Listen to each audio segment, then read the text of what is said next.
Hey, everybody. I'm Tatiana Vlahovic, founder of Nurturing Clarity. This is a leadership development firm that enables leaders to actualize their highest potential and expand their range to deliver innovation and results. And this is our podcast, Radiant Growth, where we highlight leaders and creators through short, focused interviews to discuss something unique and surprising about their work. I'd love to introduce our first guest, Jonathan Gear, leadership and life coach of Ripple Coaching and Consulting. Jonathan will be speaking about his men's work and modern masculinity. Jonathan and I met in coactive coach training and have kept in touch. We're also both coaches at Consciously, which is a purpose-driven coaching and consulting company, and we're co-creators with the Consciously Collective, a community of leaders committed to co-creating freedom and fulfillment in both leadership and life. Jonathan, welcome. Hey, Tatiana. Yeah, tell us more about yourself and your work. Sure. Yeah. So as you mentioned, I'm the founder and the coach at Ripple Coaching and Consulting. And I do leadership development and leadership coaching, along with life coaching, grief coaching, and something called the grief recovery method. Along with that, I do a lot of work with men. So I facilitate a few different men's groups and participate in one as well. Amazing. Thank you. What motivates your work in this area? You know, for a long time, I felt that men needed some sort of an outlet to be able to really get in touch with who they are, who they were born to be. Because I think that a lot of times in our society, men lose sight of who they were when they were little boys. And as they get older and they run into the challenges or the male archetype that a lot of people impose upon them or businesses impose upon them, they start to harden and they start to put up a guard and wear a mask and show up in a different way. And so my thought process was, although the word authentic self is thrown around, the words authentic self are thrown around a little bit too much these days,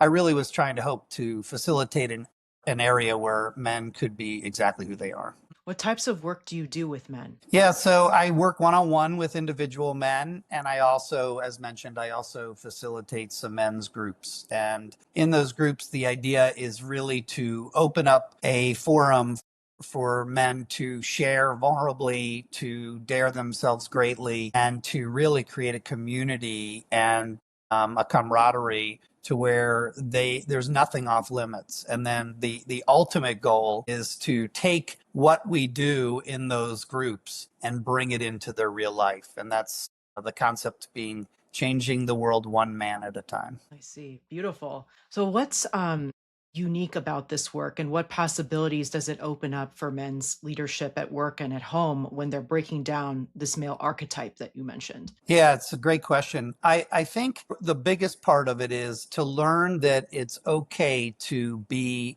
as I mentioned, to be who you are and to talk about your fears and to talk about the things that you're passionate about and to try to get away from only performance related activities and more so embrace wholeness and embrace being human.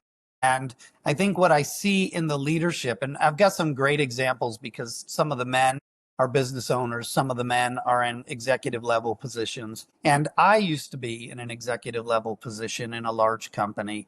And there was a lot of pressure put on men to perform and to sell your soul almost, to work crazy hours and to put your family second, even though it was disguised as first. If you're working really hard and you're wearing this tough exterior and driving yourself and other people around you, then you would have everything that you wanted, or you could achieve at a higher level. And if you did that, you could take care of your family. And of course, the price tag for having just that type of mindset is that you're not with your family. And when you are with your family, you're not fully present. And when you're not really present, then really, how are you showing up in the way that you best can? So I think by teaching men to, or helping men to become more vulnerable, helping men to really talk about the things that we didn't used to talk about when I was a younger man, we embrace the idea and the ideology that they can show up at their office with people and be that person and be more empathetic, more interested in what's coming and being given by the people that are part of their team, not having to be the full and complete decision maker and allowing others to flourish and use their ideas and their genius and not needing to feel like you did it or that you're responsible for it, just letting others really climb to the top. And when that happens, you really get success all the way around. There's so much of this element of like doing and being, especially. What I'm really hearing is like a lot of this focus on the being and how that ripples out into the doing for themselves and the people around them. Yeah, it's a great point. And you know, I love being and doing and doing and being. It's a fundamental part of what we do. And I really think that that's an important part. I think for me, it starts with being and then being who you are and embracing what that is and embracing others to be the same way. And then from there, the things that you're doing coming from that place, that vulnerable, authentic place, as opposed to the place that we sometimes were coming from with the masks that we wore. Totally. What's the most important lesson that you've learned from doing this work? I really believe the most important lesson is that almost every man that I've met has really been wanting this. They've been wanting this whether they fully recognize it at the moment or not. I've had people that I've invited to join and visit and see what working in a group like ours is like. And some of them may be a little apprehensive at first, not comfortable necessarily feeling like they could share. And then they get there and the experience just breaks them down in all the best ways because they see a version of themselves in the other men that are in the group. And we've got a very diverse group, all ages, all ethnicities, religions. Diversity is really key to bring the full experience to everyone. It's not a big surprise, but really great to learn how immensely the men can dive in and really give them their full selves. What's the most surprising way that you've seen men grow in this context? I think the most surprising is seeing some of the really hardened men, like the men that are used to having a very tough exterior, like a physically tough exterior, a man that doesn't typically share anything vulnerable at all, and watching the moments when they break through. And in my mind, I was thinking breakdown, but the breakdown is sometimes the real breakthrough. And so I think the surprise has been some of the men that I really thought were going to be hard to get there. And it wasn't as hard as I thought. They really just threw themselves in and they were hungry for it. Yeah, there's just something that's coming to me with like holding so much and then being able to put some of that down. And then you have the breakdown becoming the breakthrough. Like there's almost this release that happens and then the growth happening from that. Tell Yeah, me, that's does that resonate or not? it totally resonates. It's a great way of putting it. It is, you know, in some of the grief work that I do, we talk about visualizing having a backpack and filling the backpack with stones throughout your life to the point where it becomes too hard to carry. And in that context, it's about grief. But you could easily relate that to what men go through in their daily lives and the things that they carry with them. So I think your analogy is great.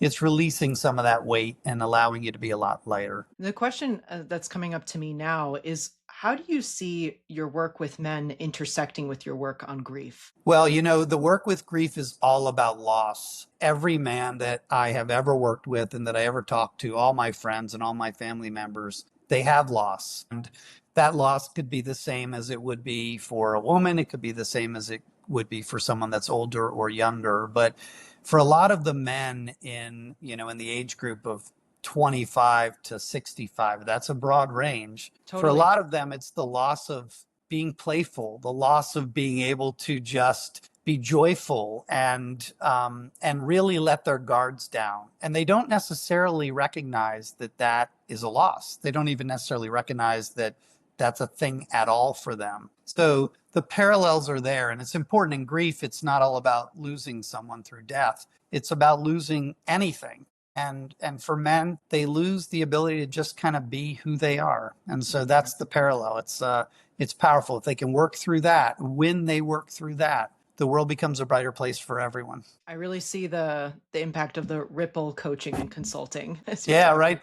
I always say take the step, create the ripple, change your life. And that was started with almost jokingly in the beginning. And then it really just started fitting into all of these equations. It actually makes me curious, knowing the type of work that you do, Tatiana, the work that you do in embracing both being a parent and being a leader, and wondering how some of this resonates with you in that area. Oh my gosh, thank you for asking so much. I think at both work and at home, it gives permission to others to be authentic and take care of their needs as well. And the biggest example that's coming up to me is taking parental leave. So, for example, when a father or non birthing parent in a people leadership role, especially takes their full parental leave, it sets the tone that something is culturally permissible and celebrated to do in any parenting role. And I think at home, this has the effect of setting the foundation for an equal partnership in those early days of parenting. So it doesn't always fall on the mom, the birthing parent, or the primary caregiver of the child to do everything, right? Because setting up like those early foundations is so important to how things go down the future. So that's the way that I see it. What a great parallel. I mean, that really, and so true. It really is so true and empowering.